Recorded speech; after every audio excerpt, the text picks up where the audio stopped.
Seja bem-vindo ao podcast Café Amargo, a verdade sem açúcar. E através desse podcast você conhece pessoas de Ribeirão e região de forma descontraída. E esse episódio aqui, especificamente, é o Gole Amargo. Um episódio que a gente faz tempo que não faz, né, Glaucio? Tempinho já. Então a gente tá falhando aí com o Gole Amargo e tá saindo um Gole Amargo aqui. E pra deixar esse episódio amargo, a gente trouxe o Rodrigo Ribeiro de Araraquara. É uma brincadeira. O Rodrigo vai deixar amargo, mas a gente vai fazer bastante comentários aí que para algumas pessoas pode ser amargo, né, Rodrigo? Pois é. Tô aí, muito obrigado por vocês terem me convidado e espero contribuir com o programa de vocês e com esse bloco, com essa coluna. É isso aí. Valeu. Eu pulei o meu companheiro de bancada aqui, o Glaucio. Não, mas o Rodrigo é mais importante, eu sou sempre aqui, né? Glaucio Marcos. Valeu, pessoal. Se inscreve no canal aí. Não, dessa mesa eu sou o mais importante. Tá bom. Então, tá bom. Eu deixo essa posição pra você, então. Você faz questão. Brincadeira. E você que tá assistindo esse podcast aqui, se você quiser criar um podcast, tá? Quiser tirar essa sua ideia do papel, você pode procurar a gente aqui da Tona, que aqui na Tona a gente pode auxiliar você na criação do seu podcast, tá? Desde a concepção do seu projeto, tá? Criação da sua linha editorial, criação do seu canal, na captação de áudio e vídeo, na edição e na publicação. A gente pode te ajudar em tudo, tá bom? Então, se você quiser criar o seu podcast, procura a gente aqui da Tona. E a gente tem o parceiro que também do podcast aqui do Café Amargo, que é o Açaí Copo Quero Mais, tá? Tá aparecendo aí na tela para você. O Glaucio já pegou o açaí ali. Teve um dia aqui que teve o açaí aqui que ele consumiu o açaí até dos convidados aqui. Ele acabou com os açaí. Mentira. Consumi só o meu da minha esposa. Então, se você quiser experimentar o açaí, e eu sugiro que você experimente no QR Code aí na tela, você pode apontar o seu celular pro QR Code e fazer um pedido lá no Açaí Copo Quero Mais, informando lá, tá, o cupom Quero 10, que você vai ter 10% de desconto em todos os produtos do Açaí Copo Quero Mais, tá bom? Qual açaí que você quer, Rodrigo? O que tiver bagunçado aí. Não, bagunçado não. Tem bugiganga, porque ele não vem bagunçado. Tá bom. Tá? O motoqueiro veio com Cada hora carinho. ele fala uma coisa. Aí fica difícil lembrar, né, Rodrigo? Tem hora que ele fala com bagunça, tem hora que ele fala que é com bugiganga. Pois é. As bugigangas que eu falo... Mas é uma bagunça gostosa, eu sei. A bagunça não. As bugigangas que eu falo são os ingredientes. Banana, morango, leite ninho, granola, mel. Eu já prefiro o puro, né? Ok. E você gosta do quê? Bom, Tem o de banana ali, tem o Morango. com granola e tem com morango. como minha esposa tá vigiando, eu vou pegar um aqui com fruta. Qual que ela gosta? Morango. Tem que ver com ela... Não, Porque esquece. ela gosta de leitinho Não, deixa ela falar. Como é que você e de sabe? morango. Você- Olha. É leitinho e morango? Ó, Rodrigo, você tá esperto, hein? Rapaz. Hã? Ô, Lucas, pega o de leitinho e morango. Não, peraí, só tem... É um dos dois. Não, tem leitinho também. E leite condensado. Não sei, tem o de morango. Aí. Leitinho, ela pediu. Leitinho. Obrigado, Lucas. Isso. Ô, Lucas, já pega o do seu e do Aqui, ó. André. Isso. Então esse aí é seu já, Rodrigo. Pode Opa. ficar. De morango. E Valeu. um natural é meu, pega aí pra mim. Essa semana até comentaram comigo, algum amigo familiar. Falou assim, não, você come mesmo o açaí lá no programa? Eu falei, como? Claro. Não. Nessa imagina. figuração, não. Ó. É parceiro, mas tô consumindo aqui. Eu gosto de açaí mesmo. E Não. bom ainda. Não, e é bom, né? Não é aquele sorvete, né? Tem aquele açaí que é sorvete, Aham. né? E a gente tá no interior, é sorvete, tá bom? Não vem com sorvete não, tá? É sorvete. Ai, ai. Tem. Fala sorvete aí, André.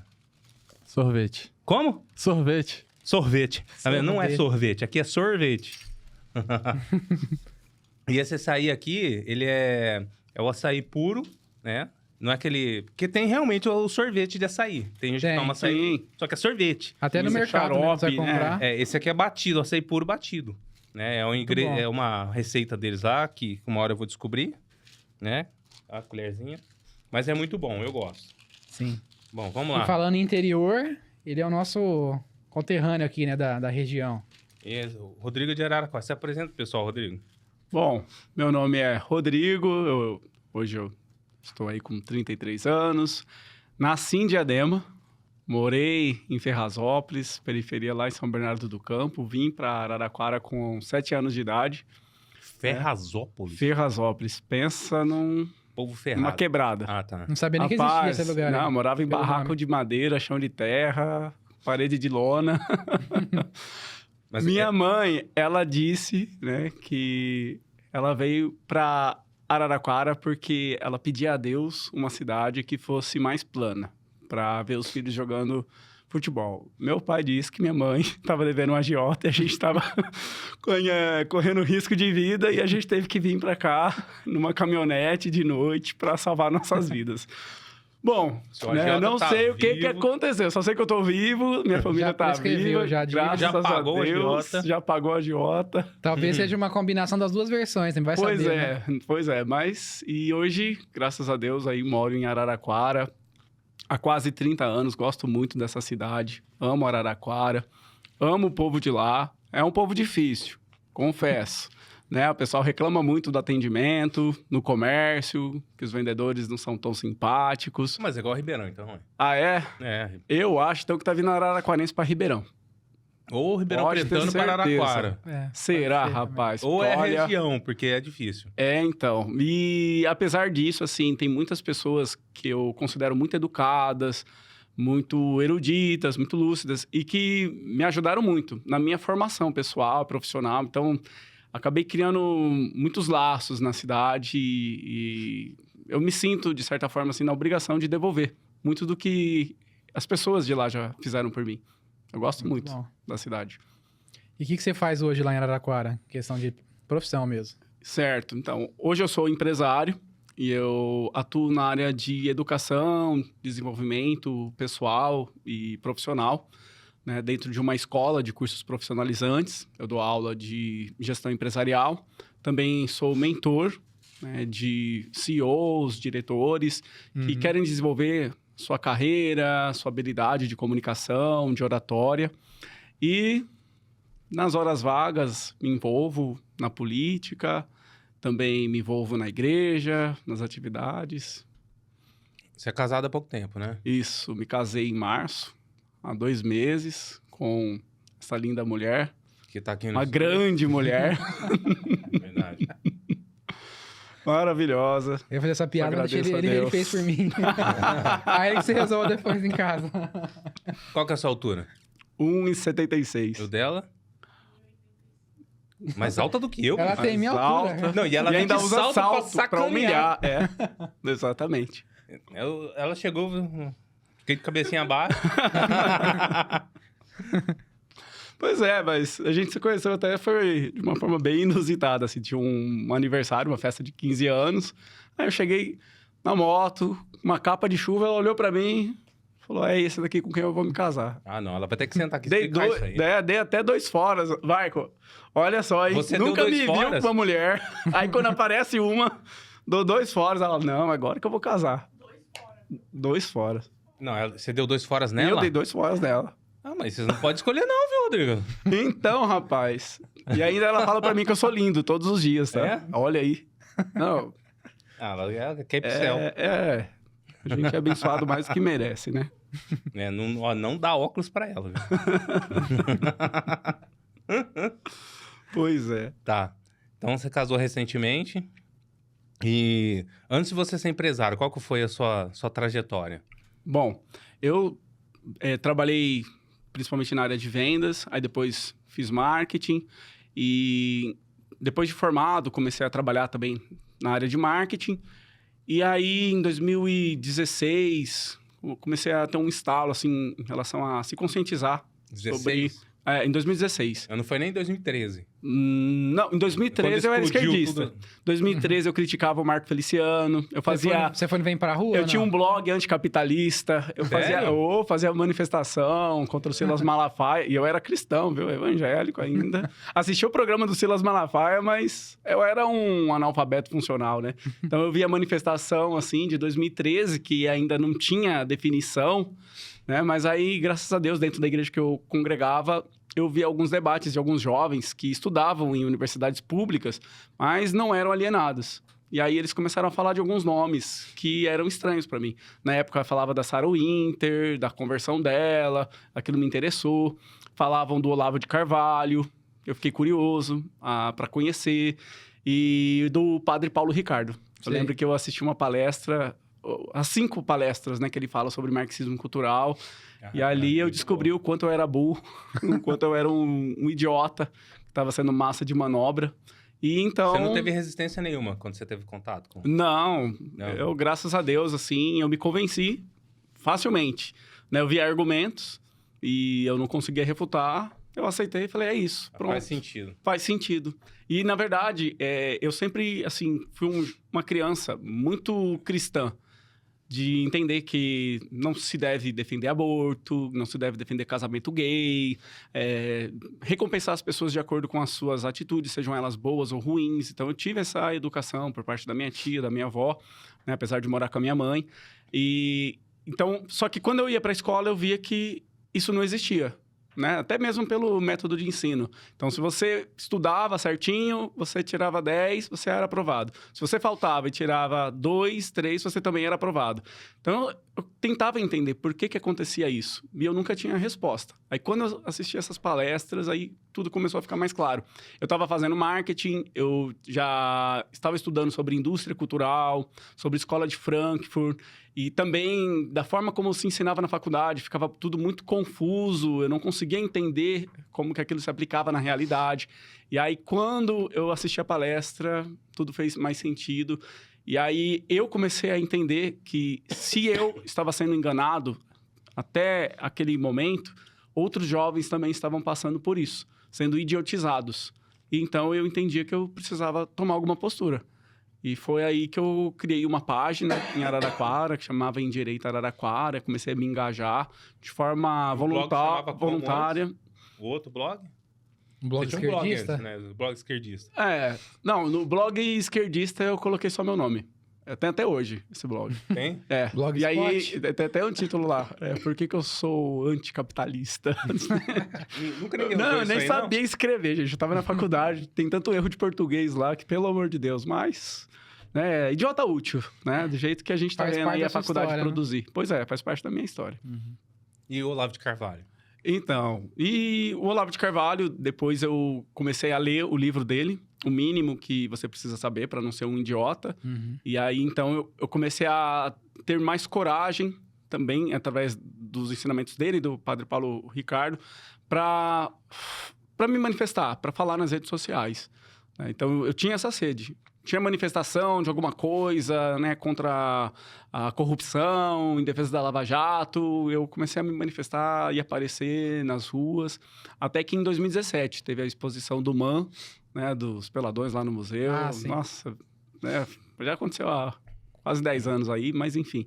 Aí ali eu enfiei a cara na cidade, ninguém me conhecia. E eu ainda não sabia que em 64...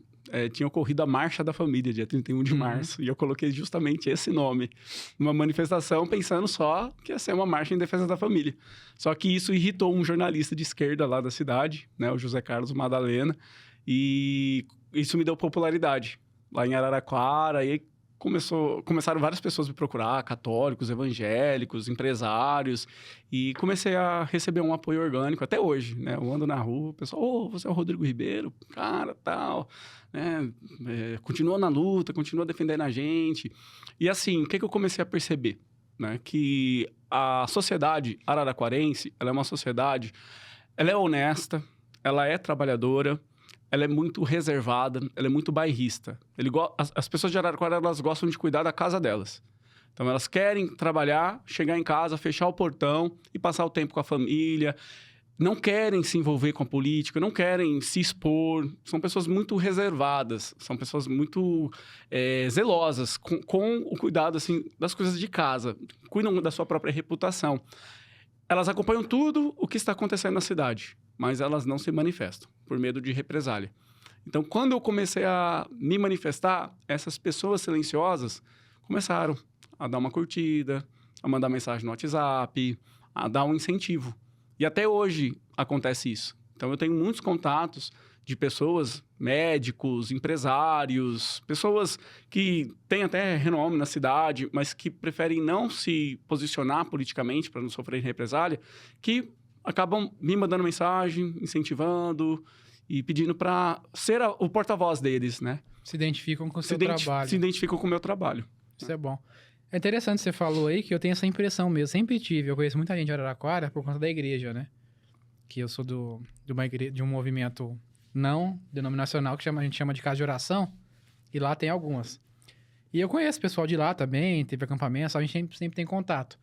E eu sempre tive essa impressão também, que o pessoal de Araraquara, eles são menos politizados, né? Engajados com política, se interessam por esses temas assim, do que aqui em Ribeirão. Será, cara? Eu tenho essa impressão. Não, na verdade... A impressão que Ribeirão é parecido. Então, na verdade, eu percebo assim, que o povo de Araraquara, ele é muito politizado. As pessoas estão sabendo tudo o que está acontecendo. Por exemplo, eu vou Mas no não domingo. se envolve, se faz. Exatamente, eles não são ativistas. Uhum. Eles não são ativos. Eles não ocupam os espaços democráticos que eles poderiam ocupar. Participar de uma tribuna popular, fazer uma denúncia no Ministério Público, participar de uma manifestação. Eles não se envolvem, mas eles são conscientes de tudo que acontece. Sim. Mas isso mas é importante até que eles se manifestem também, de alguma maneira.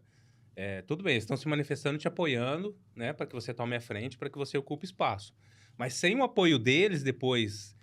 até mesmo como ativistas, você vai ficar sozinho, querendo ou não, Sim. né? É que nem eu falo aqui em Ribeirão. Que tá se expondo, né? As pessoas falam, parabéns, vai lá, continua o trabalho. Parecido, né? É que aqui em Ribeirão tem outros ativistas também, de direita. Então, assim, é um pouco maior e tem outras pessoas. Mas essas pessoas... É um problema elas não se manifestarem. É um problema elas não irem pra rua. É um problema elas não irem pra Câmara. Né? Imagina só, hoje você é um ativista, você tem liberdade para ser ativista. A partir do momento que você se tornar, ocupar uma cadeira de vereador, por exemplo, né?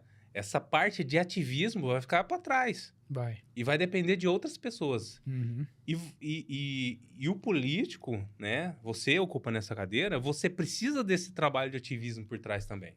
Né? Então, não tem jeito. Vai chegar algum momento que essas pessoas vão ter que se manifestar e te apoiar. E não é um só, não. Tudo bem, pode ter um que vai catalisar todas essas pessoas, né? E que vai ajudar na movimentação, que é meio que o trabalho que você faz hoje. Mas quando você estiver lá, vai ter que ter uma pessoa catalisando essas pessoas para te apoiar. Você percebe dessa maneira também? Eu concordo com você. E é justamente por isso que eu tenho desenvolvido um trabalho nas minhas redes sociais de conscientização política. Então, continuando um pouco a minha jornada, depois que eu me engajei, né, na política, eu fiz parte de um movimento, né, no movimento do Direito de São Paulo, que depois virou Movimento Conservador, fui assessor parlamentar, e aí dentro desse período fiz 2 especializações em administração pública e ciências políticas, que eu queria entender, já que eu estava dentro disso, falei, não, agora eu quero conhecer a fundo um pouco sobre essa área, né, de ciências sociais, ciências políticas.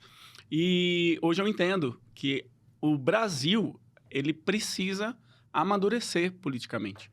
Então, eu quero desenvolver um trabalho hoje nas redes sociais, não absorvendo a responsabilidade e sendo um bastião da luta de pautas, mas conscientizando, ser um educador, de certa forma, né, da população e fazer isso até mesmo de forma voluntária para ensinar eles o que é ser um cidadão. As pessoas hoje perderam o senso de direitos e deveres, por exemplo. Né? E isso se deve a todo um sistema que tem sido criado no jurídico, na educação, na comunicação, que está adormecendo e até mesmo amortizando assim, na mentalidade da população a obrigação que eles têm para com a sociedade. E transferindo tudo isso para o Estado. Sim. E a gente sabe por quê. Né? Tem um viés político que acredita que é o Estado que tem que tomar conta de tudo. Mas, pela história, a gente também sabe que países que entregaram todas as responsabilidades para o Estado, né, se deram mal economicamente, socialmente, enfim. Então, a gente precisa mudar isso. E como? Trabalhar através da conscientização, através do voluntariado, a participação das pessoas nas soluções de problemas da cidade, por menores que eles sejam. Parar de achar que toda hora que tem um problema, tem que ligar para o vereador resolver o problema. Sim. Não, peraí. Né? E a sociedade? Recentemente teve uma situação lá, né, de um grupo de pais de uma creche perto de casa que estavam desesperados com uma reforma que estava morosa e ela estava trazendo risco para as crianças, Crianças com autismo, que estavam sofrendo com o barulho da reforma, crianças com risco de contrair alguma doença por causa de poeira, por causa de sujeira, Escorpião. atraindo animais peçonhentos, já estava tendo esses casos também. E aí, quando eu falei isso na Tribuna Popular, né, com os vereadores da base, da prefeitura, com o prefeito, o que eles responderam foi, olha, a gente está fazendo o máximo possível. Mas aí, dentro desse momento, eu deixei bem claro, né, na minha fala. Falei, olha, não é apenas uma responsabilidade da vereança, da pasta de obras públicas e do prefeito. É uma responsabilidade de Araraquara. Essas crianças são de Araraquara. Se acontecer alguma coisa, o desabamento de um teto sobre a cabeça dessas crianças, a gente não tem que cobrar apenas o prefeito. Tem que cobrar os empresários. Por que eles não se mobilizaram? Como cidadãos, como parte de uma sociedade que estão tendo lucros, obtendo seus recursos através dessa cidade. Por que eles também não reagiram? A comunidade, de um modo geral, por que ela não se manifestou? Por que ela não foi às ruas? Por que ela não pressionou o poder público para tomar alguma atitude?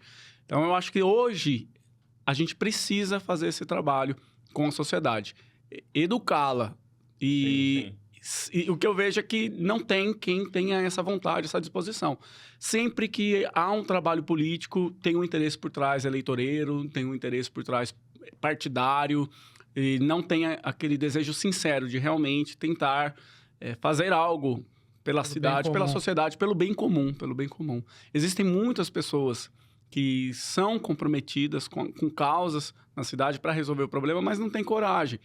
E os que se dispõem a falar, eu acho que, de certa forma, no meio do caminho acabam se corrompendo por causa de interesses, por causa da cobiça, às vezes, o poder, né, que lhes é dado, e então se perde no meio do caminho.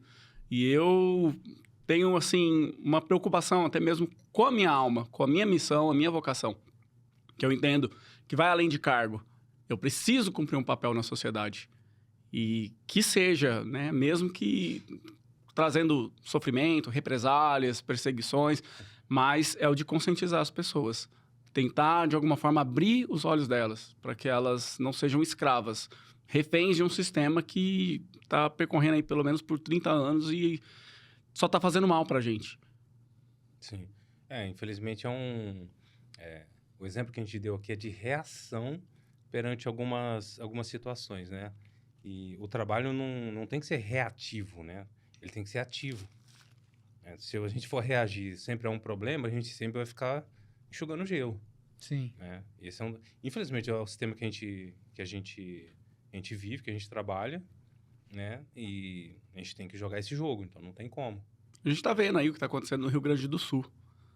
Quem tem salvado a população? Sim. Os próprios civis. Comunidade. A comunidade se envolvendo. E o Estado atrapalhando. E a gente não precisa esperar chegar uma tragédia para resolver o problema da cidade. Essa tragédia, ela mostrou várias coisas, né? Uma delas é a ação dos civis, das pessoas comuns, né?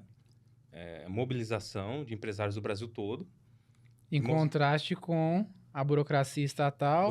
Contraste com a ineficiência estatal. Exatamente. E tudo mais, né? E um outro problema, mostrou realmente quem são as pessoas entre quatro paredes. O que eu quero dizer?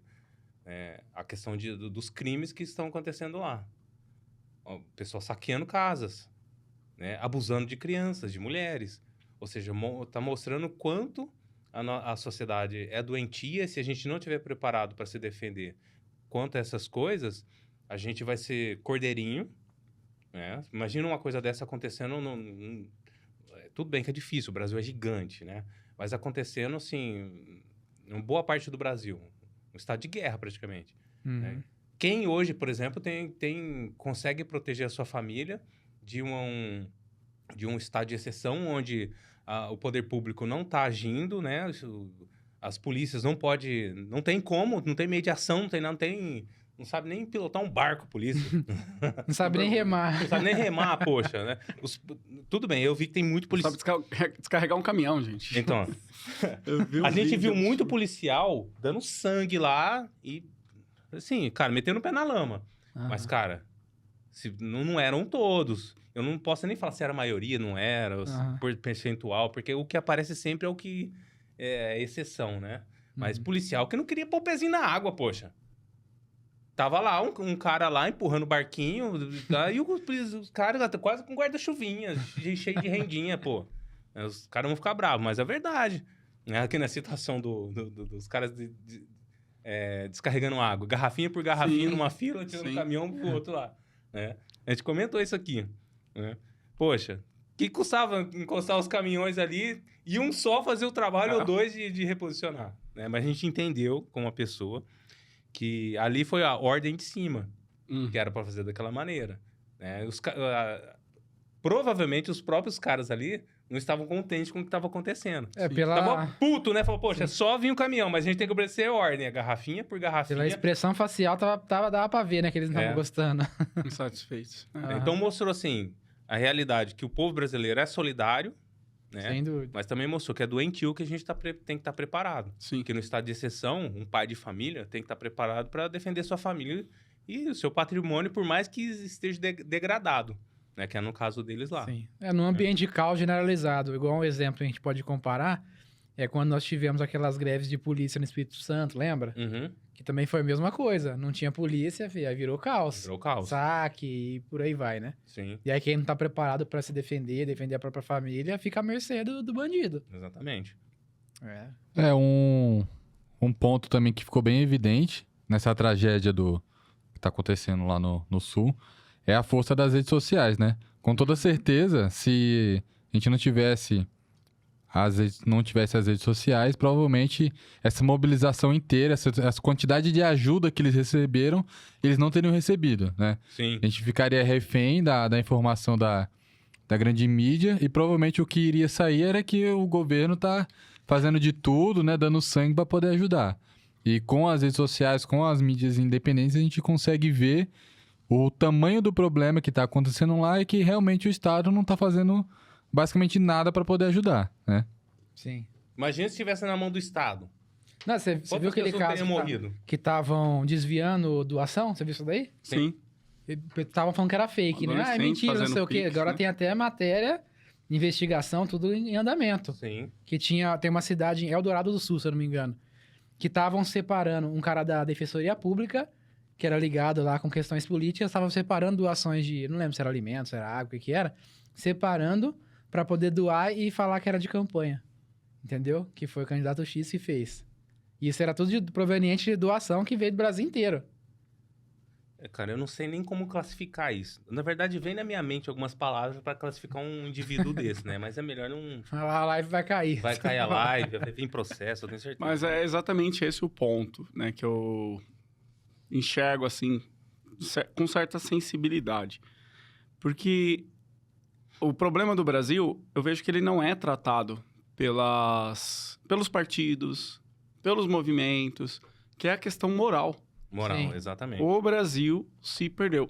O Brasil está órfão, a sociedade está órfã, e os políticos, eles se apresentam como pais dessas pessoas, só que são pais não para cuidar do povo, mas para se perpetuarem no poder.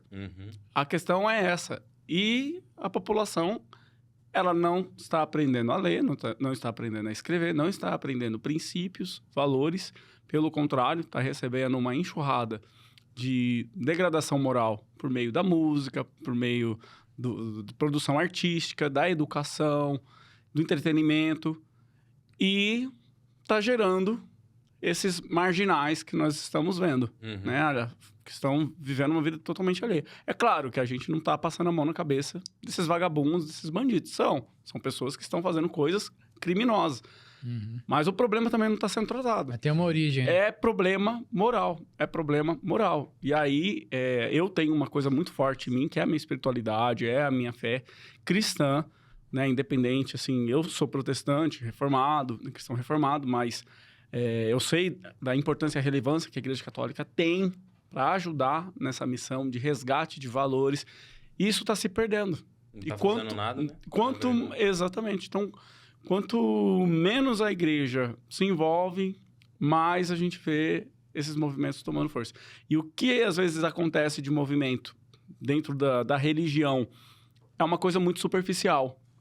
É uma coisa que não trabalha o indivíduo de dentro para fora, conscientizá-lo Sim. sobre o que ele precisa mudar, né? A gente está vendo uma sociedade que está ficando doentia, cheia de pessoas narcisistas que não tem problema em mentir, não tem problema em roubar, não tem problema em tirar proveito do outro para se beneficiar e sendo tratado como algo natural, né? E quem quer viver uma vida ética, quem quer ser honesto, pagar impostos, né? Constituir sua família, cuidar do seu cercadinho, é bobo, né?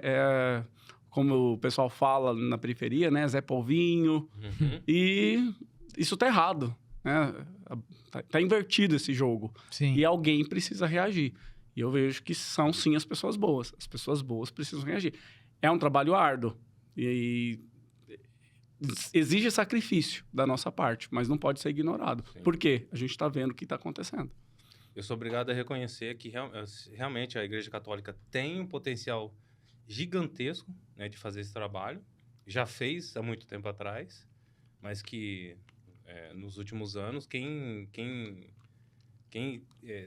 segurou a moral, quem teve a reserva moral no Brasil foi a Igreja Evangélica, foram os protestantes. Não tem como negar isso aí.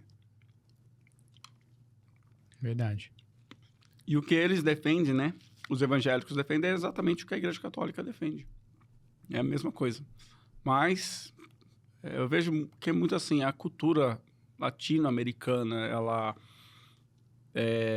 por causa dessa coisa de ser muito emocional, né? Essa coisa muito do calor, não ser tão racional como os europeus, isso permite que, às vezes, dentro da própria religião, o povo, eles estudem menos, se apliquem menos ao conhecimento, a práticas de meditação, de querer se conhecer mais, de elevar o seu entendimento. Enfim, não estou falando que o povo é mais ignorante, né? Mas culturalmente nós somos um povo que aprendemos a nos contentar com pouco. E nesse pouco, a gente vive uma vida de ignorância, convencidos que a gente já sabe tudo, que a vida é assim que tem que se viver. E não avançamos, não evoluímos enquanto cidadãos, enquanto seres humanos, né?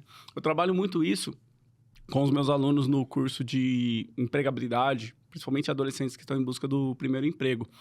E uma das coisas que eu falo com eles é sobre espiritualidade, sobre crença. E você percebe que os pais não ensinam hoje para os seus filhos a importância deles se conhecerem, deles desenvolverem um autoconhecimento, deles entenderem o que são valores, virtudes. Muitos alunos não sabem o que é humildade, o que é coragem, o que é ter postura, etiqueta, educação, o que pode, o que não pode, na hora que você entra num lugar, quando você está num ambiente estranho. Coisas básicas, assim, que a religião, né, bem desenvolvida ajudaria um jovem, hoje se perdeu. E aí, quando eu faço esse trabalho de resgate com os adolescentes, é como se eles encontrassem eles. É como se eles agora entendessem que eles têm sentido na vida, que eles têm um propósito para existir. E tá faltando isso. Essa, para mim, assim, é a visão que eu tenho da sociedade. As pessoas não sabem quem elas são e por que elas existem. E quem deveria fazer esse papel está distraído. Ou porque está se aproveitando das benesses, do dinheiro, está se corrompendo para atender seus próprios luxos, ou por omissão. Mas alguém precisa se levantar. Algo precisa ser feito, sabe? As famílias estão desestruturadas também, né? Aí é um ciclo vicioso, né? Porque essas famílias que estão eu não vejo... essas crianças que estão vindo agora, né? E aí elas vão ter suas próprias famílias também. E aí vai, né? Eu não vejo, sabe, assim, o problema da cidade ser resolvido de outra forma, se não começando por isso. Eu acho que a solução ela é mais simples do que parece. Às vezes a gente fala de, para melhorar a educação, precisa aumentar a verba. Será? Não, eu tenho certeza que não. Né? Para melhorar a infraestrutura de Ribeirão Preto, será que precisa de mais verba? Não. A questão é, quem está usando esse dinheiro? Está usando para qual finalidade? O que essa pessoa pensa? Qual que é a crença dela? Né? E às vezes esse dinheiro é desperdiçado, é usado de uma forma leviana. Uhum. Por quê? A pessoa não tem a moral que precisava, né? Então, eu vejo que a gente precisa fazer esse trabalho básico, o simples, é ensinar um beabá para a sociedade. Deixa eu dar um exemplo aqui de Ribeirão, né? Que você falou sobre dinheiro mal aplicado e tal. Muita gente acha que a gente só critica aqui a prefeitura, né? Mas não sempre. Já falei várias vezes aqui que a parte de esporte sempre elogio. Minha filha faz atletismo lá, de graça. E tem esse Não exemplo. é de graça. É, de graça entre aspas, né? Eu tô pagando pelos impostos. Mas aí, o que acontece? A pasta dos esportes aqui em Ribeirão, Secretaria de Esportes, o orçamento é ridículo. É tipo assim, acho que 1 milhão por ano, se eu não me engano. É muito pouco. Então, essas modalidades que tem na cidade, atletismo, vôlei, basquete, se eu não me engano, futebol e por aí vai, ginástica, muitas delas são feitas com parcerias, né? Com a Atlética da USP e por aí vai, né? Com algumas empresas também de atletismo. Então, acontece dessa forma, através das parcerias, né? Por outro lado, nós temos a pasta da infraestrutura, que tem um orçamento de sei lá de quantos milhões de reais aí por ano. E qual que seria a tarefa principal deles aqui olhando para Ribeirão? Tapar buraco, né? Porque tava feia. Agora deu uma melhoradinha, né? Depois da Darça, isso aí não é inegável, melhorou bastante. Mas ainda assim tá feia a coisa, né? E não fazem, né? Quando tapa, aquele trabalho porco, mal feito, que dá qualquer chuvinha já sai. É verdade. Né? Então, são dois exemplos. Na mesma gestão, você pega um exemplo com pouquíssimo dinheiro, faz um trabalho muito bem feito, e o outro que é uma porcaria. Exatamente. Entendeu? Exemplo bem prático, é fácil de entender, né? Tamparam o buraquinho, fizeram vários buracões, Então, né? Mas depois isso é outra coisa, outro assunto pra outra coisa. Cara, você falou que você trabalhou como assessor parlamentar. A gente trabalhou junto, no mesmo gabinete, né? Quem tá assistindo aqui, eu também trabalhei como assessor parlamentar e a gente trabalhou junto no mesmo gabinete. Cara, como é que foi essa experiência pra você? Falando do Rodrigo. Falando do Rodrigo, assim, para mim foi de muito crescimento. Eu precisava amadurecer. Eu lembro que quando eu entrei no primeiro dia do gabinete, tinha um assessor que ele olhava assim pra minha cara, ele bateu até no meu ombro e falou assim, nossa, como você é ingênuo. É Você mesmo? é muito ingênuo. Nossa, Rodrigo, queria ter essa sua pureza. De acreditar, sabe, que as pessoas também têm a mesma vontade de resolver as coisas, de mudar. Eu fui a mesma coisa, mas ninguém me falou isso aí, não. Acho que é porque eu não Pois é. expressei isso, né? Pois é. E foi uma experiência, assim, que para mim foi muito boa, porque me ajudou a entender muita coisa. Realmente, eu tenho que concordar com esse assessor que disse isso para mim, porque eu estava enxergando o mundo de uma forma bem dicotômica, que o bem estava do lado da direita, do Bolsonaro, e o mal estava do lado da esquerda e tudo mais, né? Então, tudo que era a favor do Bolsonaro era o bom, era paz, era amor, não ia ter nada de errado. Tudo que era da esquerda era ruim. E tudo da esquerda era ruim. O da esquerda continua sendo. A maioria, né? Mas aí você percebe que na direita também começa a acontecer muita coisa. Então eu comecei a ver jogos que aconteciam, acordos, interesses, movimentações que já não eram mais pelo bem comum, que já não eram mais pensando no crescimento de todo mundo, crescimento das cidades, que seriam impactadas pelo trabalho, né, do gabinete. E eu tive a felicidade, isso eu me orgulho, né, de entender que uma hora não estava dando mais para mim e ter pedido a conta. Falado, olha, tchau e bênção. Já vi coisas aqui que, para mim, já ficou claro, né, que o problema da sociedade não é a esquerda em si, é o ser humano. Sim, é o ser humano. O ser humano está corrompido. O ser humano esquerdista... E pior ainda. Mas aí dentro aí tá endemoniado, nem corrompido. Dentro do conservadorismo, você vê assim que veio muito conservadorismo. Vieram muitas pessoas corrompidas que distorceram todo um trabalho aí que levou-se anos para ganhar uma proporção construir no Brasil, né, desde 2013, e que hoje a gente está vendo, né, cada vez mais silenciado, enfim. Mas o que eu percebo é que dos dois lados, tanto na esfera, né, do progressista quanto na esfera conservadora tradicional, existe o culto ao líder. Sim. O culto ao presidente, e ainda não ficou claro na consciência das pessoas que elas precisam se responsabilizar, primeiro pelas suas próprias vidas. Uhum. Elas têm que primeiro arrumar a cama delas, como diz o Jordan Peterson. E aí, nessa coisa de achar que sempre o outro que vai salvar, começa a se permitir algumas coisas que não deveriam.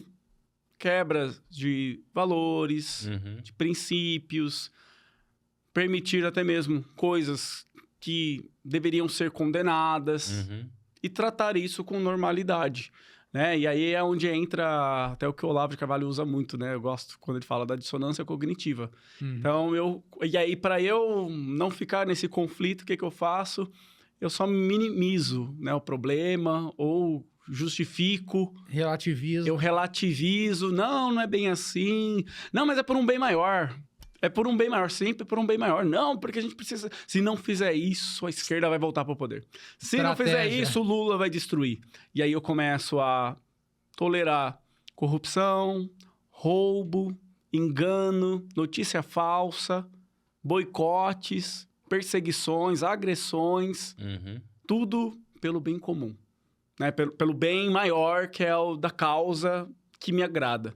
Né? E aí, dentro disso, até recentemente dei uma palestra falando sobre cultura do cancelamento para mostrar como existe, né, dentro do ser humano essa tendência dele sempre querer terceirizar a culpa do outro, no outro. Isso daí já vem do Éden, né? Quando a Eva comeu do fruto, aí Deus perguntou para Adão, não, foi a mulher que você me deu aí, ó. Foi ela que me deu o B.O., né? E a gente vê que a humanidade, ela sempre vai buscar terceirizar o outro e em prol, né, de justificar seus próprios erros, procurar um terceiro.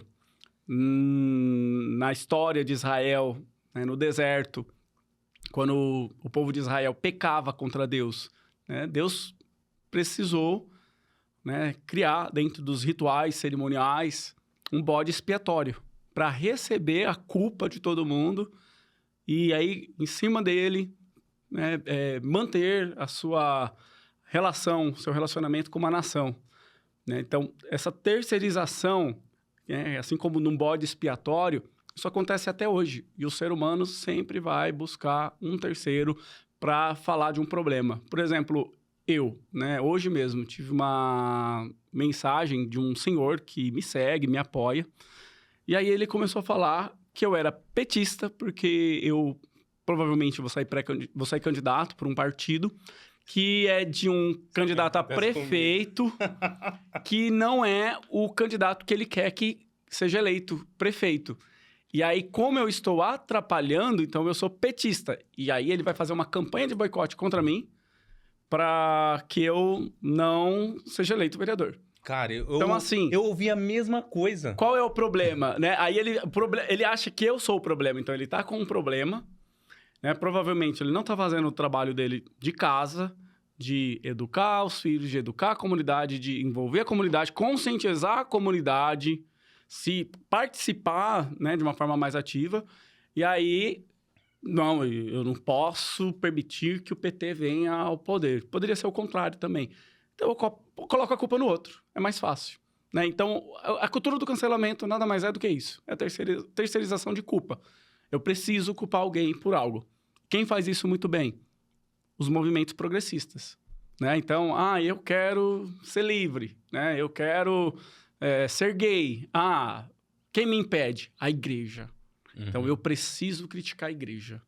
Eu quero ser gorda, eu quero ser gordo, eu quero comer. Quem que me impede? Os médicos, os nutricionistas, os instrutores, né, de medicina. Então, eu vou cancelar eles, eu tenho que acabar com eles. Não, se não é seu corpo, você não tem que opinar. E assim sucessivamente. Eu vou sempre colocando a culpa no outro e cancelando o outro, porque eu acho que o problema está nele e não no que eu estou fazendo. E a mesma coisa estava acontecendo dentro do conservadorismo e não estava sendo observado. Tanto que essa cultura de boicote da própria direita se voltou contra ela. Porque aí depois a gente viu um sistema que já existe, né, que revidou todos esses ataques. E aí mostrou, olha, chega de brincadeira, chega de ficar fazendo birra, agora vamos mostrar como é que funciona no Brasil.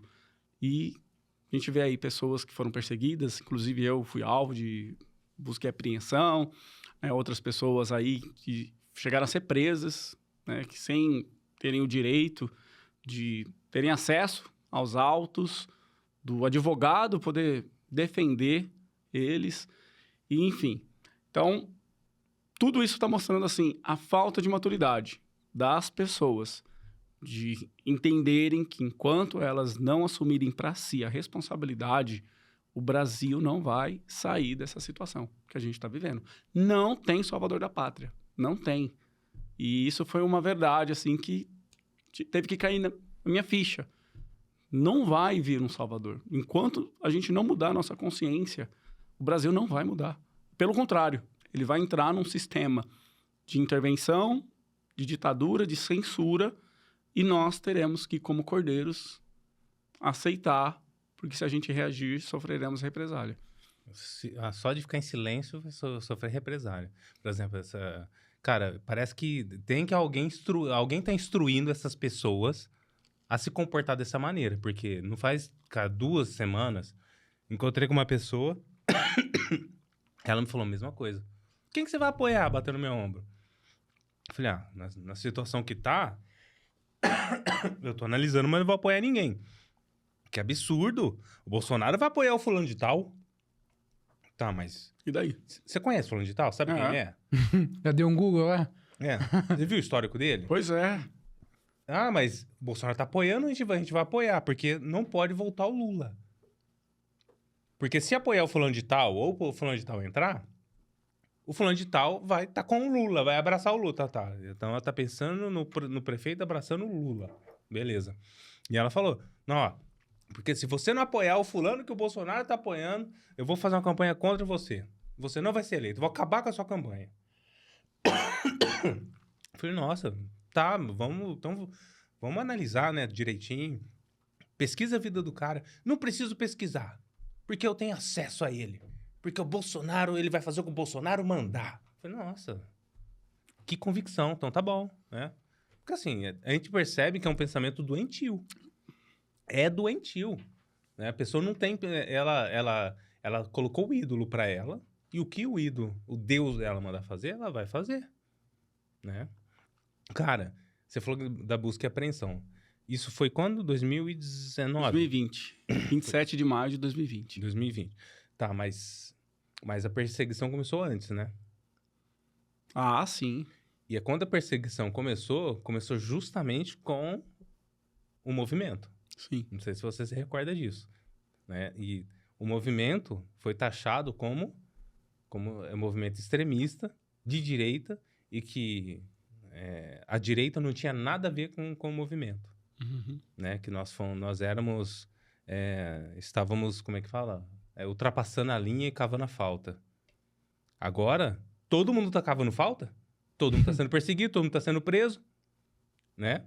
Agora todo mundo tá vendo, ó, eu lembro que na época a gente falava, ó, tudo bem, busca e apreensão, a gente tá sendo massacrado, né? Tá CPMI das fake news. Inclusive, seu nome saiu no livro, não sei se você sabe. Ah, é? É. Olha como é tão Que importante, livro? amor. O seu, do Edson, de todo mundo que sofreu busca e apreensão naquela época. Olha como eu sou... O seu também, então, ou não? Não, o meu não, porque eu não sofri busca e Você apreensão. só foi listado só. Pela Polícia Federal, só fui listado. Que livro que é, você sabe? É o livro de um brigadeiro, se eu não me engano. Uau. Eu não lembro. Tanto que ele veio aqui na DESG, aqui em Ribeirão, e foi em 2020 que eu vi isso. E tava lá o nome das pessoas que sofreram busca e apreensão. E o seu, do Edson, era um dos nomes que estavam lá. Eu falei, nossa, poxa. Uma Parabéns vez pelo pro menos, Rodrigo. né? Fica importante. Então, Mas a gente, naquela época, a gente... Tudo começou... Essa perseguição começou com esse grupo que a gente fazia parte, que é o Movimento Conservador. Sim. E as pessoas vão falar, Bolsonaro sabe o que faz. Né? E assim, eu vejo que dentro dessa representatividade que foi crescendo dentro da direita, vieram muitas pessoas despreparadas. Então, pessoas que hoje se perderam, que quando ocuparam cargo de poder, começaram a cometer escândalos, mostraram serem mimadas, totalmente despreparadas, né, que achavam que só porque tinham curtidas nas redes sociais, elas fariam um trabalho efetivo dentro da esfera pública. Né? E aí as eleições vieram para mostrar, né, até mesmo para essas pessoas, até derrotando algumas, que elas falharam. Não é voto. Exatamente. E até hoje eu vejo isso no espectro assim, dos nossos políticos, tanto deputados federais, senadores, estaduais. Tem muitos que ainda não entenderam o que está acontecendo no Brasil. Estão vivendo um mundo que não existe. Hoje saiu uma notícia no Estadão, né? A viagem de parlamentares para lutar contra a censura custou R$52 mil. Certo? Como que eu percebo assim a incoerência desses parlamentares, deles não serem estratégicos, não serem inteligentes, deixarem rabo solto para serem pegos. Então, é um amadorismo que eu vejo, de certa forma, nos parlamentares, e serem pegos, que cegam eles. Em que sentido?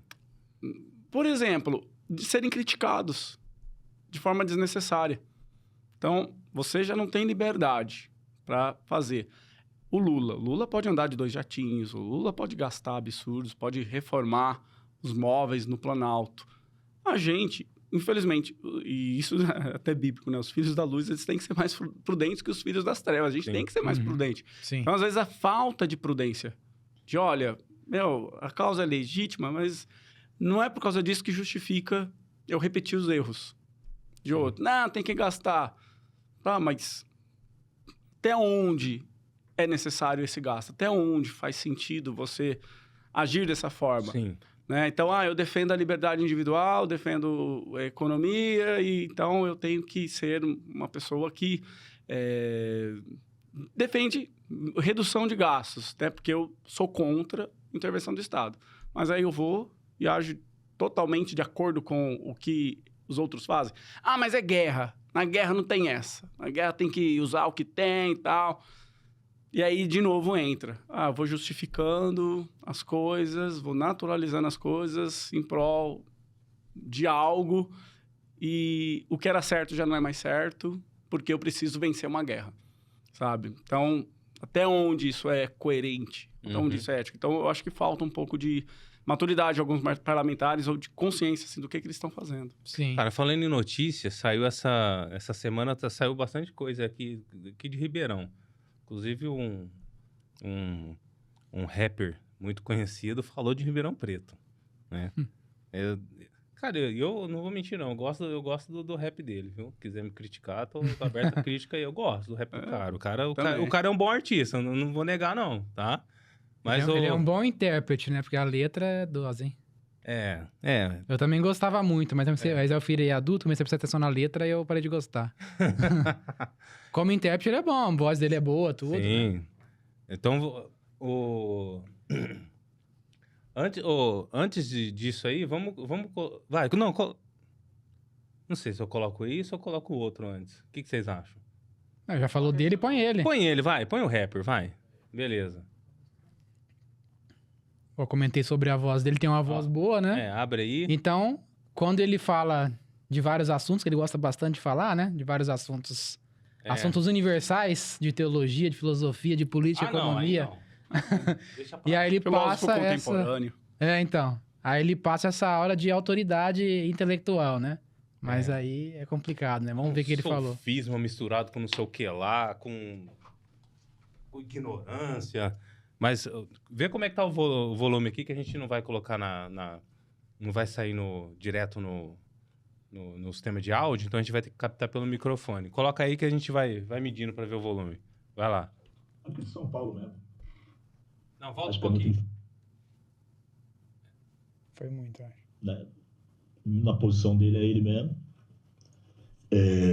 Acredito que ele sofreria racismo aqui também, tá? Vai jogar lá no interior, aqui de São Paulo mesmo. Você acha que é muito diferente da Espanha? Eu já vi um caso de racismo na tua cidade, em Ribeirão Preto. Cidade racista. Racista. Ribeirão Preto. A Pausa aí. Califórnia brasileira. Pausa aí. Já começou bem, hein? Começou bem. Quem tá ali com ele é o Diego. É o Diego Ribas, daqui de Ribeirão, Daqui de jogou Ribeirão. no Santos, no Flamengo, entre outros times. Ou seja, o Mano Brown acabou de falar que o Diego é racista. A cidade é racista, o cara é daqui, ele generalizou, consequentemente, o Diego também é racista. Sobrou pra ele. É. Sua cidade é racista. Sua cidade é racista. É. O Não, que sua é- não, ele falou cidade racista. Foi o que ele falou? Não falou nem sua, não. Ele falou cidade racista. cidade racista. Isso. Tá. Tá, então tá bom. Sua cidade racista. Tá. A cidade não é racista, as pessoas são racistas. É. Então vamos lá. Nem todas, né? Continue. Eu não sou racista. Nem eu. Não tem nem como. Racismo reverso. Vai lá.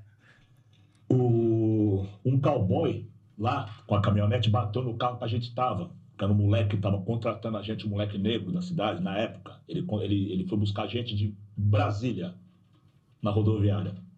Um cowboy de picape bateu no carro dele. Pá! O carro chegou a virar. Aí ele desceu gritando. Sabe o que a polícia Para aí. fez? Cara, quantos cowboys a gente vê em Ribeirão Preto, bicho? Nem na época. Não sei que Anos época ele tá 90, falando. né? Parece, né? Pelo que É. ele falou. Mas imagina, vou falar com você que tá ouvindo aqui daqui da cidade. Você que sai 7 da manhã pra ir trabalhar, que pega o horário de pico, né? Ou que vai de ônibus. Pega seu cavalo. seu Mete a burrinho. espora e ó. É. Então, uma fivela. Fivelão, chapelão. Eu ia perguntar isso. Quantos cowboys que você vê pela cidade? É Exatamente. difícil, hein? A não E olha ser que sou nascido e criado aqui. É, aqui tem muito aqui. Por exemplo, quando tem uma festa sertaneja, a galera se fantasia. Os caras vão ficar bravos comigo.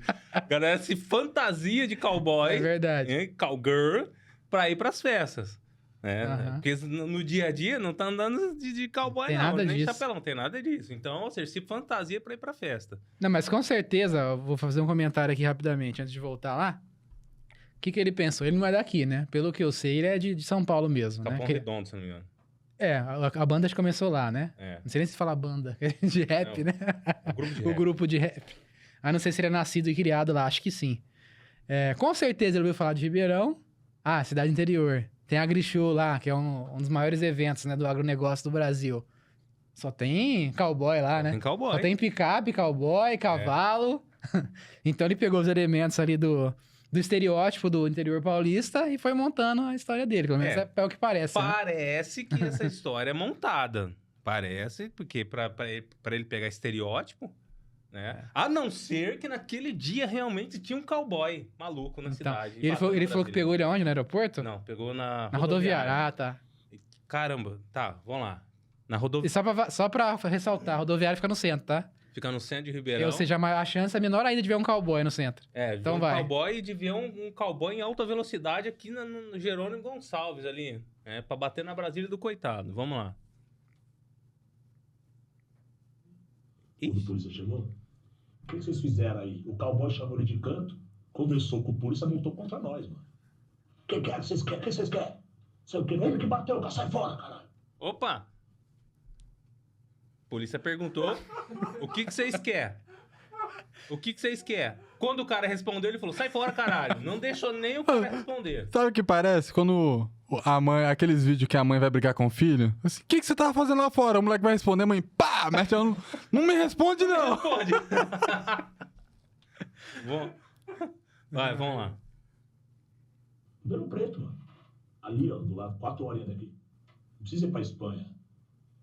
Então eu acho que assim, por exemplo, é lógico que o Vini Júnior é um instrumento que, sei lá, vai servir pra fazer justiça pra todos os negros do mundo. Esquece, mano. Pelé não conseguiu, filho. Teve um rei aqui no Brasil. Ah, não, parou. O último rei que a gente teve foi Dom Pedro II. É o rei do futebol, rapaz. Você não conhece, rei do não? futebol, tá bom. Cara, é lógico que o Pelé não vai conseguir acabar com o racismo. Ninguém vai conseguir acabar com o racismo. Ninguém. Só no Novo superar. Céu e Nova Terra só vai acabar com o racismo. O Jesus Cristo voltar, o racismo acaba. Então, esquece. É. Tá? Mas o Pelé foi um grande jogador, né? E é conhecido no mundo todo. Conhecido e querido. E querido Por no gente mundo de todo. qualquer lugar. Então, ele era um negro, né? E é querido no mundo todo. Então, Não só ele, Ronaldinho Gaúcho também. Sim. Neymar não tanto. É. Não, mas o Pelé, ele conseguiu superar a questão do racismo. Ele sofreu racismo? Sofreu. Né? Mas ele, como um ótimo jogador, ele conseguiu superar isso. Uhum. Né? Então, não adianta. Ninguém, negro nenhum, vai conseguir superar racismo. E eu achei curioso também uma coisa que ele falou agora, eu lembrei, que também no início ele disse. Ele comparou o racismo da Espanha com o interior paulista, né? Foi isso que Sim. ele fez, né? Na Espanha, eu não vou fazer igual ele, né? País racista. Não, também não, né? Na Espanha, país racista. Racista. Mas é claro que tem, assim, maior incidência de casos de racismo no futebol espanhol. Às vezes também no futebol italiano, né? Acontece, né? Casos, principalmente em estádio. É claro que tem um fator também de provocação e tal, não deixa de ser racismo, né? Sim, Deixa de ser sim. criminoso. Mas é claro que também tem a questão de provocação, né? Que acaba, acho que, acentuando esse tipo de coisa. Só que, por exemplo, na Espanha, teve caso que o cara jogou banana no Daniel Alves lá no campo. Sim. Vocês que gostam de futebol, assim como eu acompanho, assim, nem me lembro, acho que quando foi o último caso, assim, de um racismo como acontece com o Vinícius Júnior, aqui no Brasil, não, acho que nem teve isso. O último caso que eu me lembro, assim, que ficou mais famoso foi daquele jogo do Grêmio com o Santos, se eu não me engano, que quando filmou a torcida tinha uma moça chamando o goleiro Aranha de macaco. Ah, isso eu lembro. Aí eu lembro, pra você ver, né? País Lembro. racista. Brasil igual na Espanha. Tão racista que a moça foi filmada lá, botaram até fogo na casa dela. Pois é. E no sul, né? Em Araraquara, por exemplo, eu nunca fui vítima de racismo. Nunca. Quando eu trabalhava de vendedor de sorvete em Ibaté, um rapaz pardo, nordestino, baixinho. Rapaz, eu não vou nem falar um pouco do estereótipo dele também, para não falarem que eu tô sendo xenófobo, sabe? Mas começou a me ofender, justamente pelo tom da minha pele. Falou, não quero pessoas do seu tipo aqui no meu supermercado, dentro do meu supermercado. Numa lojinha, num bairro lá, cruzado, fim de mundo lá de Ibaté. Então, você percebe assim que as pessoas falam de racismo, nem elas sabem o que é o racismo de verdade, mas é uma Sim. coisa bonita de defender, né? Uma Sim. bandeira bonita de se levantar. E é triste ver que dentro do movimento negro, né, isso está sendo uma ferramenta até para ganhar dinheiro. No ano passado, eu fazia um trabalho de assessoria com uma espanhola, inclusive, né? E ela comentou um pouco sobre esse caso, do Vini. O vídeo dela viralizou no TikTok. E ela comentando assim, que infelizmente, ela comentou que saía também nas notícias da Espanha, o Vini Júnior, ele usava dessa questão do tom da pele dele para ele mostrar um certo descontentamento que ele tinha com o time e o interesse dele de valorizar o passe dele para ele ir para um outro time. Então, se ele mostrasse, de certa forma, que ele estava sendo rejeitado, ele teria um outro time que o aceitaria e o abraçaria. Então, assim, de novo, não existe sociedade perfeita, não existe mundo perfeito. Eu vou defender o racismo, isso não vai me tornar uma pessoa perfeita, não vai me tornar uma pessoa melhor. Porque, às vezes, eu posso usar de uma coisa boa, legítima, Sim. perverter aquilo e tornar aquilo mal. Ou, de alguma forma, querer usar isso como sinalização de virtude. Né? É Sim. sinalização de virtude. Uhum. E é exatamente, na minha opinião, o que o Mano Brown está fazendo, né? Ele está querendo se tornar um baluarte, né, da luta contra o racismo no Brasil. E eu acho que é uma presunção enorme da parte dele, que não compete a ele essa responsabilidade, essa missão. Compete ao povo brasileiro. E até a forma é errada, né, cara? Porque, na verdade, mais atrapalha e mais inflama o pouco de racismo que tem. Tem gente que vai falar, que pouco, imagina, tem o racismo estrutural. Existe racismo. Tem racismo. Existe, não tem como. A minha mãe sofreu racismo dentro do convento. Lá em Santa Catarina. Um dia, quem sabe, eu convenço ela a trazer aqui para falar sobre isso. Né? De austríacas, que eram as líderes do convento, né? E a forma de trabalhar isso, igual a forma que o Mano Brown tá fazendo isso é inflamar de uma maneira que não existe. Entende? Porque o povo... O que é o povo brasileiro, cara? O povo brasileiro é italiano misturado com índio, com negro, com português, com alemão, com japonês. É isso que é brasileiro, Sim.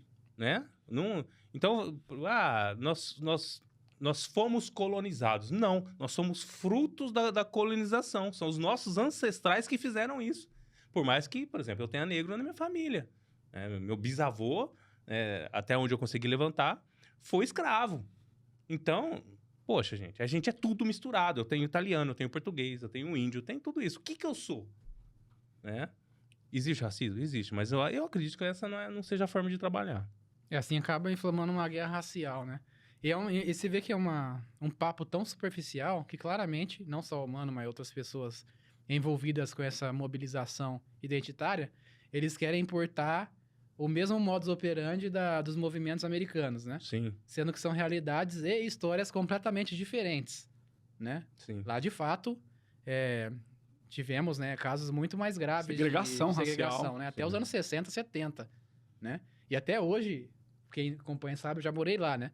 Até hoje existe uma separação na sociedade, né? Grupos étnicos. Uhum. Assim, os hispânicos, entre eles ali, os muçulmanos, os negros, os brancos. Isso existe, né? Por mais que não exista mais a questão de discriminação de forma aberta, mas isso você enxerga até hoje na sociedade, né? Já no Brasil, como você disse, né? Desde o início, o Brasil é um país miscigenado. Então, não dá, né? Não tem como. São coisas completamente diferentes. Por isso que quando essas pessoas, como o Mano, expõem dessa forma esse tipo de assunto, soa mentiroso, né? Soa, assim, muito superficial, né? Pra gente, né? Sim, e totalmente fora da realidade. Aham. E ofende uma cidade. Sim, pois é. Eu falar que Mancha Ribeirão a Preto cidade. é uma cidade racista. A mesma coisa que o Vini Júnior fez com a Espanha, né? Ele foi muito injusto em ter falado que a Espanha é racista. Sim. Essas declarações da imprensa comentando que a Espanha é racista. Uhum. Não se pode fazer isso, né? É muito superficial. Sim. Eu fico imaginando uma pessoa que nunca veio pra Ribeirão, né? Vendo um vídeo desse e tendo um pensamento errado, né? Uhum. Achando que a cidade realmente é racista, que há uma apartheid na cidade, que o negro não pode andar na rua. É. Porque quem nunca veio pra Ribeirão Preto e vê uma fala dele dessa forma, ainda mais de uma pessoa que é muito famosa no país, né? Conhecida nos quatro cantos, falar algo desse tipo, a pessoa vai ficar com medo de vir pra cá. É. E o povo de Ribeirão Preto vai ficar estigmatizado como racista, Sim. né? E nos comentários do vídeo, o que tinha lá, André? Que você comentou mais Não, cedo? e tem muito... Um comentário lá... Aí o pessoal leva já pro lado político, né? Você vai ver os comentários, tem gente que concorda, tem gente que fala, nossa, infelizmente eu moro nessa cidade. Aí tem outros que falam, é assim porque é cheio de bolsonarista. Ah. Então, assim, os comentários são menos inteligentes do que o próprio comentário do Mano Brown. Sim. Né? Aí você vê o tamanho da alienação que esse tipo de comentário pode causar, né? Às vezes a pessoa mora aqui, ela nunca tinha passado na cabeça dela que Ribeirão Preto era uma cidade racista. Mas por ela ver um cara de fora falando, ela, né, por ela ter um pensamento limitado, ela acaba acreditando, sendo que ela vive aqui e ela sabe que a realidade não é essa. E o racismo, ele é ignorância, né? Ele é burrice. A pessoa que é racista, ela é ignorante. Por exemplo, o caso que você contou do rapaz, ele tinha da forma que você descreveu o estereótipo dele, ele em qualquer outro lugar racista de verdade, né? Ele seria discriminado Uhum. também. Ou seja, ele é um Pelo ignorante sotaque. nessa realidade. Ele é ignorante a maneira que ele te tratou. Sim. Né? Então, bom, passou, Mano Brown. Pô, Mano Brown, a gente não é racista não, Mano Brown. Ribeirão Preto não é racista. E não tem cowboy andando aqui pra todo lado, não. Às vezes parecem umas capivaras por aí, aparece mesmo, dando uns mergulhos nos lagos aqui, nos rios, tá? Mas, pô, não é não, tá? Nem no rodeio tem cavalo e tem boi, Mano Brown. Pelo amor de Deus. Tem mais gente fantasiada aqui de cowboy, não sei o quê. Não, nem no palco tem cowboy, né? Os caras lá, os famosos lá, faz toda aquela pinta de cara da roça, não sei o quê. Mas até o Regis Tadeu sempre brinca. Já viu aquele cara, Regis Tadeu, que fala de música? Já Não. sabe quem que é? Um crítico, era do Raul Gil e tal. Ah, cabelo tá. espetado. Sei. Ele falar que esses caras aí, o mais próximo que eles chegaram numa fazenda foi quando foi no zoológico, tipo assim, de um cavalo. O mais próximo quando chegou no animal da roça, quando foi no zoológico, alguma coisa assim ele fala, sabe? Ele brinca. E quando esses caras vão pra alguma coisa num sítio assim, passa repelente, fica tudo. Os borrachudos detonam pele. Então, ô cowboy, ô Mano Brown, vamos lá, vai. E vai passar outro vídeo também? Vou mostrar outro vídeo aqui de Ribeirão Preto. Vamos lá, que uma moça aqui, ativista aqui de Ribeirão Preto, ela Vai ficar ruim pra ela, que ela é aliada dele, né? Que ela também defende as mesmas pautas. E aí, ela é racista também? Não, então, ela foi fazer... Eu vou fazer um resuminho aqui do caso. Ela recebeu uma suposta denúncia de que policiais de Ribeirão Preto iam nos bares, nos restaurantes à noite aqui em Ribeirão e exigia alimentação dos restaurantes sem pagar um tostão, né?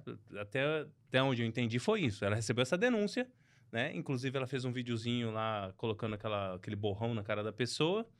E ela foi no bar investigar os policiais e o estabelecimento, né? E chegou lá, ela foi recebida pela população de uma maneira... muito amável. Nada amável, na verdade, tá? Inclusive, eu acho que isso... bom, tem gente que vai falar, não, tá certo, eu tinha que fazer. O outro vai falar, não, isso foi uma burrice, porque agora deu mídia pra menina, agora todo mundo saiu como errado, tá? Então tem os dois lados. Então a gente vai ver aqui o que aconteceu, como que ela fez isso daí. Vamos lá.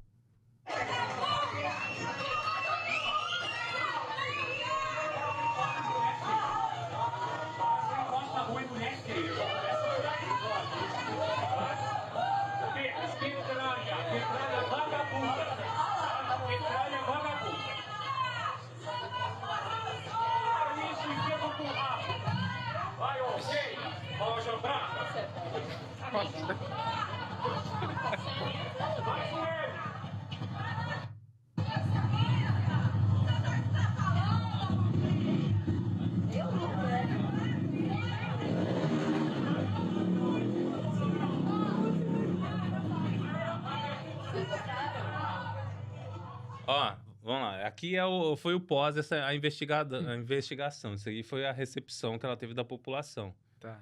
De fato, o pessoal esculachou ela ali, né? Que também ela pôs o trecho, vai saber o que aconteceu antes. Não sei, não vi. Tava lá pra ver? Ó, depois voltam uns vídeos aí que tem ela indagando os policiais, né? Ela fazendo a investigação jornalística dela de ativista lulista. Ativista lulista é boa, hein? Volta... Não é isso aqui não, pode parar. Gostou do...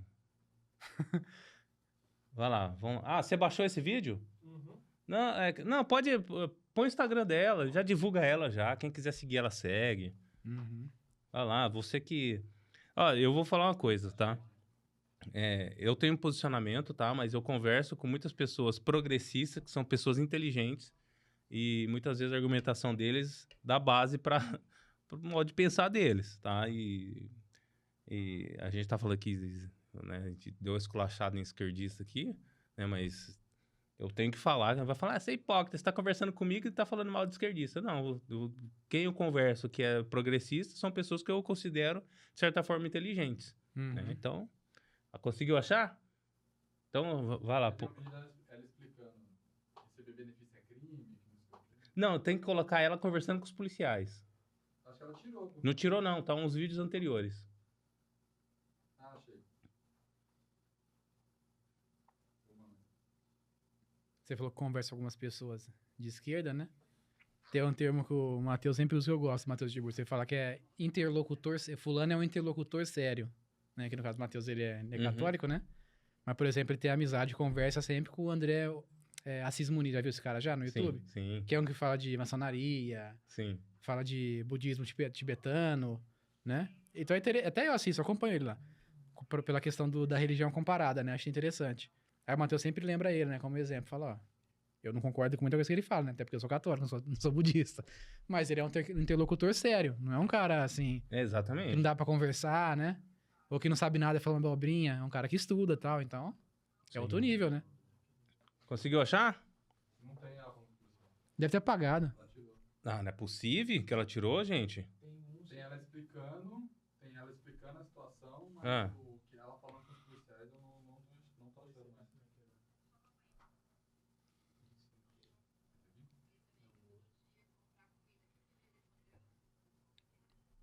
Aí saiu o vídeo da denúncia, né? Aí depois tem ela sendo hostilizada e uma ela falando com os policiais, mas só a voz dela por cima. Assim. E ela narrando o que aconteceu, foi isso? Não tem como pôr esse? Não, isso aqui é outra coisa. Aí depois ela pegou o vídeo pegou a foto do cara e começou a expor o cara, levou pra mídia. Ó, esse que apareceu agora. O policial. Não, o cara que apareceu que tá xingando ela. Ah, sim. O dono do estabelecimento também, ela expôs. Ô, louco. Não, ela tirou o vídeo, porque não tá mais aqui não. Será que ela tirou? Não tem, pode ir lá, só tem esse daí. Ah, fia, e aí? Tem 3 vídeos embaixo ela explicando a situação e depois tem um vídeo do cara hostilizando ela. Eu vi esse vídeo dela. Pô, aí não, né? Por que você tirou o vídeo? Ela tirou o vídeo dela falando pro policial. Ué, mas não tinha razão? O que aconteceu? Ela tirou o vídeo. Ah, já sei, ela vai falar que sofreu ameaça porque ela tá mexendo com uma instituição. A corporação. A instituição, corporação que é historicamente o quê? Qual que é o... Historicamente racista. Racista. O Mano Brown vai assistir esse vídeo e falar assim, ó. Ribeirão Preto, na próxima entrevista. Cidade machista. Cidade machista, né? Vai falar. Misógina. Vai falar que tá correndo risco de vida porque ela tá mexendo no vespeiro bolsonarista. E vai criar toda a narrativa pra justificar a tirada do vídeo. Mas tudo bem. Vocês viram aí o que aconteceu com ela. Lógico que ela vai deixar só isso daí. Lá em Araraquara não tem ninguém assim? Porque lá, eu acho que lá é meio que um ninho, né, dessas coisas. Então, é que assim, lá tem uma prefeitura que pesca, sabe? Essa turma. Aí já vai, já dá um cargo, já vira comissionado. Então, aí fica meio adestrado, sabe? Não fica solto assim pela rua pra fazer essas coisas. Eles meio que já treinam, falam, não, fica quietinho, vem aqui, vai lá, participa do orçamento participativo, vai lá, senta na cadeira da Câmara, sabe? Apoia o prefeito. Ela vai assistir isso aqui, tá vendo? Ele me chamou de animal, me chamou de cadela porque falou que que eu posso ser adestrada. Né? Não é isso que ele quis dizer, né, Rodrigo? Não, pelo amor de Deus. Mas... eu acho que Ela é servidora pública? Servidora pública. Ah, então o professor. prefeito não tá treinando ela direito, não, viu? Ela... É sério? Não, mas ela é concursada, ela é professora da rede municipal. Ah, não. Mas tá na ativa? Não, a gente não eu sabemos, né? eu acho que ela saiu, que ela pediu... acho que não foi nem... Foi exoneração. Não, então, Não, o Marcon fez já um convite pra ela. O pessoal tá falando aqui pra gente fazer o convite pra ela. Eu já mandei, tá, um direct pra ela, convidando ela pra vir aqui pra conversar, pra ela explicar como que ela recebeu essa denúncia. Tomar um açaí. Né? Aqui, ó. Tomar E não é envenenado, tá? É muito bom. Tá, pra gente trocar Lacrado, ideia. então não tem como fazer nada. Que assim, a mesa tá aberta, tá? Pra ela vir, pra ela falar, conversar, e a gente debater a situação, falar do ativismo dela. Mas eu sei lá, eu acho difícil ela vir. Mas tudo bem, o convite tá feito. Ô, Rodrigo, hoje você é pré-candidato. Eu estou como pré-candidato do Partido Novo. Partido Novo. Ninguém quer te matar porque você tá no Partido Novo? Rapaz, eu acho que foi onde eu consegui encontrar assim, uma zona neutra, uma linha tênue pra não arrumar confusão nem com um, nem com o outro. Eu mudei muito, assim, minha você é isentão! Olha só. Vi até de laranja a camisa dele, de laranja. Olha, não foi por mal, é porque eu tava sem blusa, foi a que tinha pra vender, eu comprei. Mas, enfim. Sim, eu tô como pré-candidato em Araraquara, mas eu tenho focado mais, realmente, assim, no meu projeto da empresa e eu tenho recebido muito apoio das pessoas, é mais pelo apoio das pessoas mesmo que eu decidi lançar meu nome. Mas, legal. Tô focando na minha família, focando na empresa, no trabalho. Vamos ver aí, casamento, né? E a prole, quando vem? Então, estamos treinando.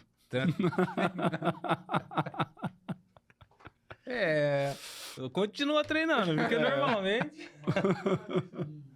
Hã? Então, difícil é ter o primeiro, né? Depois que tem o primeiro. Pra mim não foi difícil, não. Não, foi rápido. Foi muito... Escorregou, né? Muito rápido, muito fácil. E foi assim, ó, é a linha de produção, entendeu? Um caso do outro que só precisa de uma vez pra criar, né? Lá em casa era assim. Não, mas assim, cara, desde lavava cueca já era, tava grávida. Nossa. Então tava desse jeito. Rapaz, tá fértil mesmo, hein? Os dois fértil, filho, e aí? Não tem jeito. Cruzou no corredor, tá grávida. Cruzou não é um bom verbo a se usar nesse Não, contexto. cruzar de cruzar. Eu estou em direção oposta a outra pessoa. A gente cruza no corredor. Uma passa pela outra no corredor. Não pode piscar. Não, o outro chamou a Cedogata, né? Agora ele é mulher, chama de animal. Brincadeira, hein, gente? Mas vocês entenderam, né? Cruzar no corredor, ó. Tá? Não vou fazer outro gesto, não. Vocês são besta demais. É melhor explicar. Deixa pra lá. Cara, obrigado por ter vindo. E espero aí que a gente consiga uma outra oportunidade de você vir. Né? Depois de ser eleito lá, você volta aqui como vereador de Araraquara. Se Deus Vai quiser. voltar, né? Opa. Já com os 4 filhos. Orra. Nossa, É só cruzar no corredor. Aí, filho. Entendeu? você foi quadrigêmeos, né? Se Deus quiser. 2 carreiras já de gêmeos. Pronto. Então. Você já resolve o problema já. Cara, e deixa suas redes sociais pro pessoal te acompanhar, te conhecer. Beleza. Bom, quem quiser me conhecer, o Instagram é @Rodrigo Ribeiro Novo. Facebook também. E se quiser me encontrar no LinkedIn também, linkedin.com.br/rodrigo.march3. MARCH3. Isso aí, pra Só saber pelo seu- nome, né? Não acho também? Rodrigo Pelo nome Ribeiro. também, Rodrigo É que seu Ribeiro. nome é comum, né? Eu gosto bastante também de me comunicar pelo LinkedIn. Ah, legal. Então tem Saber do seu trabalho também, tem conhecer o tudo ali. trabalho, tem tudo lá. E o Instagram também, gosto de interagir bastante por stories, reels, publicações lá. Show de bola. Bom, Algum comentário, Glaucio? Não. Não? Uma coisa, deixa quieto. É. Senão a Bianca vai me matar. É um negócio de filho aí, deixa quieto. Mas você não cruza no corredor com a sua esposa? Não, agora eu já falei por si, vou ter que falar, né? Eu sempre brinco com elas, né? Que quando a Estela, quando ela estava grávida da Estela, que é nosso primeiro filho, né? Falando dos dois, né? Que é a minha filha. De acordo com o que saiu lá na data da concepção e tal, a Estela, ela foi produzida no dia 1º de maio. Aí a gente fica brincando que é dia do trabalho e tava trabalhando. É sério, que quando fez lá o teste, né? Que mostra lá quando foi feito, isso aqui e Aham. tal. Aí a gente fez o cálculo, né? E falou, nossa, foi no dia 1º de maio, olha só, né? Não tava trabalhando, não, tava de tava de férias, na bobeira, verdade, né? em Tava no casa, feriado. lá, descansando. É. Aí tava lá aquele corredor. É. Vazio. Cruzaram o corredor. Pronto. Nasceu a menina. Ele indo e ela vindo. É isso, gente. Tá bom? Então tá bom. Sem falar mais besteira. Pessoal, obrigado por ter acompanhado aqui. Se foi mais um gole amargo, eu espero conseguir trazer mais goles amargos, tá? Que é um quadro, tá bom, pessoal? E até mais. Obrigado. Valeu. Valeu, obrigado, Maico, Glaucio, obrigado, produção, todo mundo aí. Falou, tchau.